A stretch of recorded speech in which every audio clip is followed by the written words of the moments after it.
धर्मक्षेत्रे कुरुक्षेत्रे समवेतायुयुत्सव मामकः पांडवाश्चैव किम कुर्वत संजय।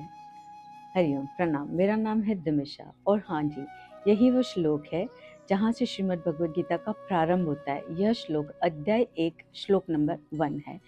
अब यहाँ पर मैं आपको थोड़ा सा आगे लेके चलूँ तो जब युद्ध की सब बातें चल रही थी तो श्री कृष्ण एक लास्ट टाइम कौरवों के पास गए थे। 5 गांव दे दो पांडवों को और बात यहाँ पे खत्म करो, ऐसा प्रस्ताव लेकर, संधि प्रस्ताव। बट दुर्योधन ने तो उसको ठुकरा दिया।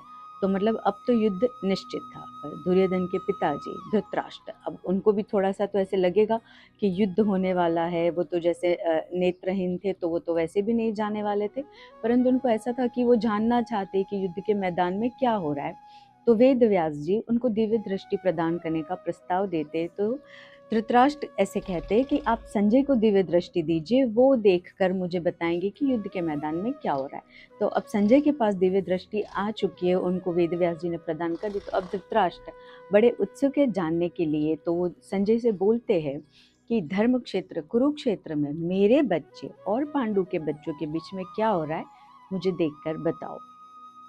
तो यहाँ पर एक तो समझने वाली बात ये है कि धृतराष्ट्र ने बोला मेरे बच्चे और पांडु के बच्चे, मतलब वो जो पहले से ये जो भेदभाव उन्होंने किया था, वो जो बच्चों के मन में उन्होंने डाल दिया था कि वो पांडु के बच्चे हैं, ये धृतराष्ट्र के बच्चे हैं। तो जब ऐसा बड़े बच्चों के मन में डालेंगे तो फिर तो वो मनमुटाव होना, खटाव होना, फिर छोटी छोटी बातों में नोकझोंक होना और फिर बड़ी बात बन के युद्ध तक जाना, ये तो स्वाभाविक था।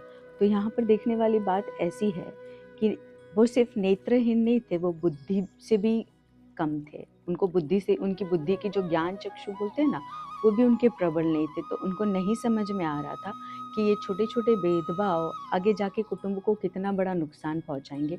तो वो तब भी ऐसे होता था और आज के ज़माने में भी जिस घर में बड़े बच्चों में भेदभाव करते, वहाँ पर ऐसे छोटे मोटे तनाव होना और फिर आगे जाके रिश्ते एकदम ख़राब हो जाना, संबंध, ये बहुत कॉमन बात हो गई। तो मुझे यहाँ से लाइफ लर्निंग लेसन ये लगता है कि बच्चों में भेदभाव नहीं करना चाहिए। फिर बड़े ही बोलते हैं कि बच्चों को समझ में नहीं आता है, हमने दुनिया देखी है, हमने कितना देखा, तब जाके ये सब हम उनको दे रहे। पर आप ये नहीं समझते बड़े लोग कि आप सिर्फ धन दौलत पैसा नहीं दे रहे, आप उनको ये भेदभाव के द्वारा जहर भी दे रहे, जो आके जाके बच्चों में भेदभाव कर की वजह से नफरत का बीज बोते हैं।